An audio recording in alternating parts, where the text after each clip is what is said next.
the NFL and some of its players with a lot of explaining to do as we head into Week 12. Hey, how are you, folks? Jason Horowitz. Glad to be with you on Tuesday Judgements. And, of course, with that, it's our NFL columnist, Clark Judge. And, Clark, you were in Pittsburgh for the San Diego Steelers debacle at the end of the game. Of course, it didn't change the outcome, but it did bring to the forefront another officiating blunder this season.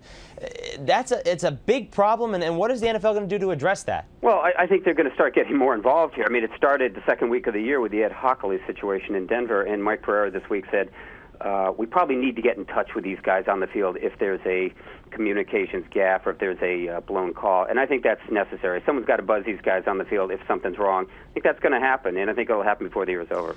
What about in Philadelphia? Donovan McNabb's comments about not knowing the overtime rules and other players the same thing. Is too much being made of that? Well, probably. I mean, I still find it hard to believe he didn't know that or the teammates didn't know that, but, you know, I'll take him at his word. He didn't know it. And one reason I think I can understand it is talk to players about what happens if you block a kick for an extra point or if you stop a two-point conversion, intercept it in the end zone. I bet they don't know what happens because some of these guys try to return a distance. Hey, the college rule is different than the pros. Yeah, absolutely. But Donovan McNabb has been a pro for a decade. Yep. I guess you got to know the rules. All right, let's move on to some of the games here and some of the teams. Let's start with Buffalo. Monday night losing its fourth straight. What's happened to the Bills here, Clark?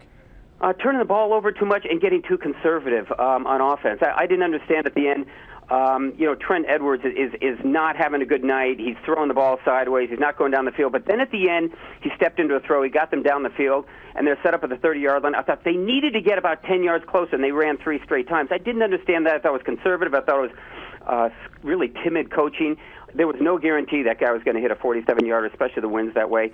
They can't turn the ball over as they did. They're just not that good a ball club. No, 3 interceptions in the first quarter, and Edwards 8 interceptions in the last 4 games. Clark, that's probably why they're coaching scared and playing scared. Yeah, that's a big part of it, and it's part of the reason they may miss the playoffs for a 9th straight year. Clark, they're going the wrong direction. The Cowboys at least hope they're going back towards the right direction. What did you take out of their win in Washington? Well, they won a game they absolutely had to win. I thought that was important. They had the key players step up there.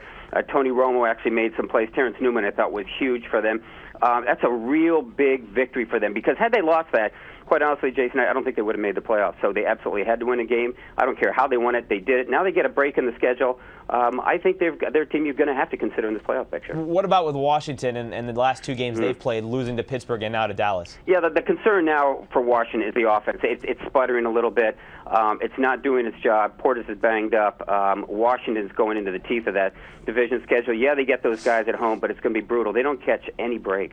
Clark, we have a 10-0 team here heading into Week 12, and every year if there is a team that's undefeated at this point, we're always asking the question, well, can they go undefeated? Can they go 16-0? Right. Nobody's really asking that question about the Titans. Why is that? I think because of Kerry Collins. I don't think really people in their the bottom of their hearts really trust the guy. I think at some point they figure he's going to self-destruct.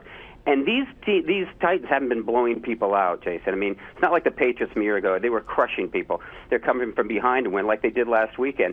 They deserve to be 10-0, but somewhere along the way, they're going to get tripped up. And it may be this weekend. They got a Jets team there. I don't think it will happen. But still, their schedule is such that there's no guarantee week from week. And I think it's because people don't completely trust Kerry Collins. Well, who is the best team in the AFC to challenge the Titans right now? I still think it's Pittsburgh. I like Pittsburgh, especially when Pittsburgh's healthy. It's a tough team. It can get after you defensively. They got Ben Roethlisberger. You mentioned the Jets a second ago, and that's who they've got, the Titans, this weekend. People kind of forgotten about what they did Thursday just because it was 3 days before everybody else played on Sunday. But that was a huge game for the Jets. They're in first place in the AFC East. But do you think that they are the team right now to beat? In the AFC or in the AFC East? In the AFC East. I guess they are. The answer is, do I think they are? No, I don't. I still think you have to pay attention to Miami, and I'll tell you why. Because Miami's got New England this weekend at home. Well, one thing I know about the Dolphins is they played New England in New England and crushed them. Then you look at the rest of their schedule. I mean, they get some breaks, too. It's a very easy schedule. And the last game of the year, they get the Jets in New York. So, yeah, it's probably New York or Miami. But I'll tell you what, Miami's playing so well right now. And, again, it's that trust factor. I mean, Brett Favre, he's playing awfully well right now. But you know he can win a game for both teams.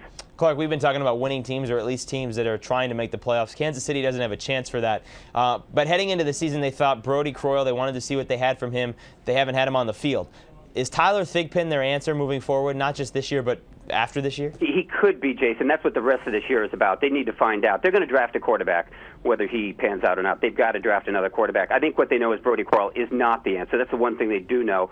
He gets hurt too often. So now they're looking elsewhere, and they thought they'd have to draft their quarterback for the future. They may have him right now, but that's what this rest of the season's all about. They're trying to find out. Right now, I'd say they probably do.